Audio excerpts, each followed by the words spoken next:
Quand on étudie la chronologie des éditions des Centuries, il y a un point qu'il ne faudrait quand même pas oublier, c'est qu'entre 1568 et 1588, c'est-à-dire pendant 20 ans, si on s'en tient même à la présentation telle qu'elle est actuellement, sans tenir compte de la question des documents antidatés, mais entre 1568 et 1568, il n'y a pas eu une seule édition des Centuries. Puis tout d'un coup, on voit émerger des prophéties des Centuries. Alors comment les tenants de la thèse d'une résurgence des Centuries au bout de 20 ans s'en expliquent-ils? À mon avis, ils ne s'en expliquent pas. Donc quand on regarde par exemple le répertoire chronologique de Ben Azra, eh bien, entre 1568, qu'est-ce qui se passe? Je dis ça comme ça rapidement, comme tout le monde pourrait le faire. Entre 1568, la fameuse édition, soi-disant, complète des Centuries, qui est juste posthume, puisqu'il est mort 2 ans plus tôt, eh bien, qu'est-ce qu'on trouve dans le répertoire chronologique pendant les 20 ans en question? À part cette floraison en 1568. On retrouve des disciples, Florent de Craux,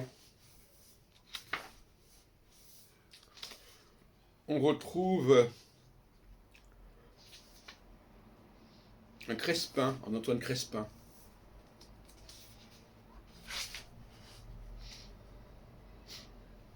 On retrouve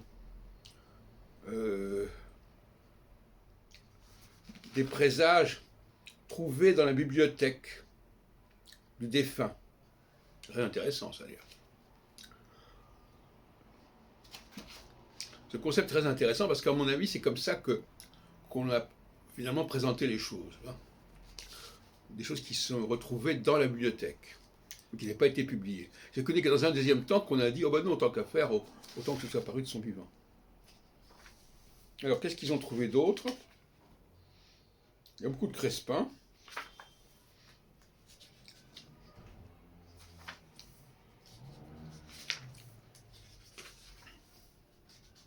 Il y a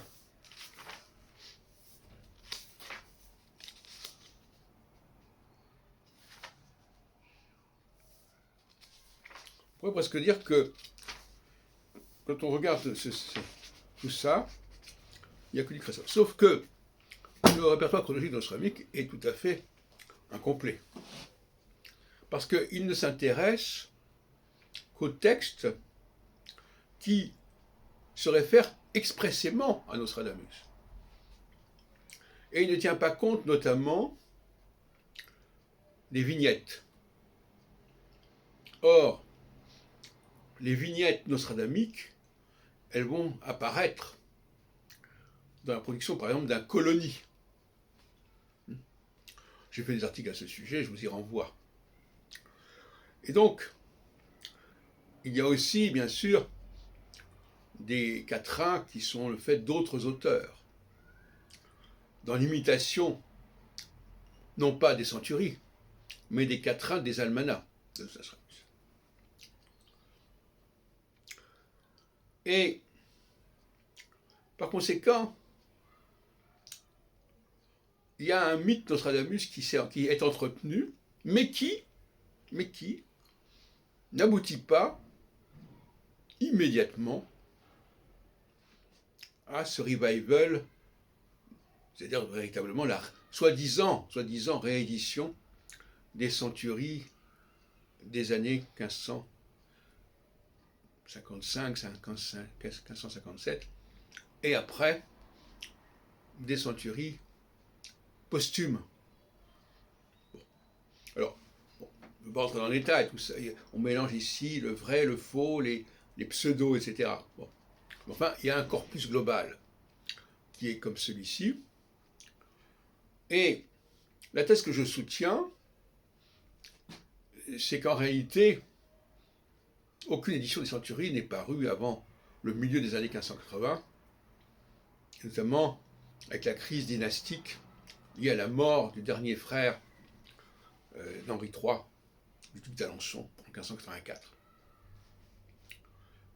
Parce qu'à ce moment-là, l'héritier, comme Henri III n'a pas d'héritier, l'héritier apparaît comme étant Henri de Navarre, le réformé, le protestant. Et c'est dans cette problématique-là que, à mon avis, apparaissent les centuries, les prophéties de Nostradamus.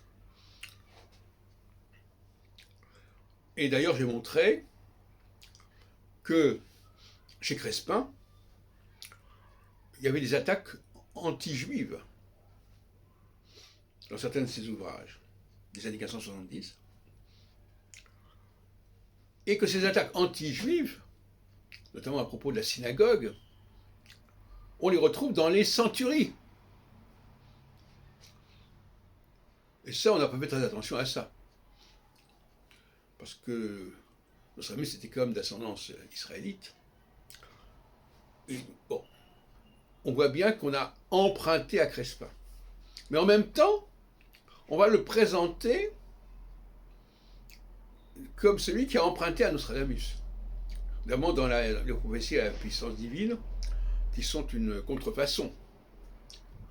Parce que la contrefaçon, c'est de faire du faux avec du vrai. On a fait un faux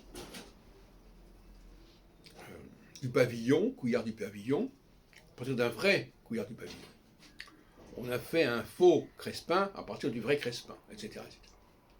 C'est comme ça qu'on procède, de même qu'on a attribué une édition des centuries, des prophéties de Nostradamus à Antoine Duronne comme éditeur, parce qu'il avait publié un travail de Galien de Nostradamus.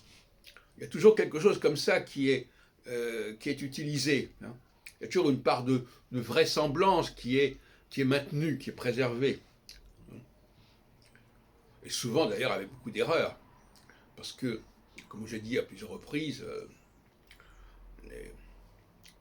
les vignettes utilisées, soi-disant pour les années 1555-1557, des centuries, sont en réalité empruntées, non pas à la vraie production de Nostradamus, mais aux éditions pirates, sur le modèle qui est celui-ci. Et qui n'est pas un modèle attesté dans les pronostications de Nostradamus, les vrais. On n'a pas suffisamment montré que les fausses pronostications ne comportaient pas les mêmes vignettes que les vraies pronostications. On ne s'est pas assez intéressé à cet aspect des choses, apparemment.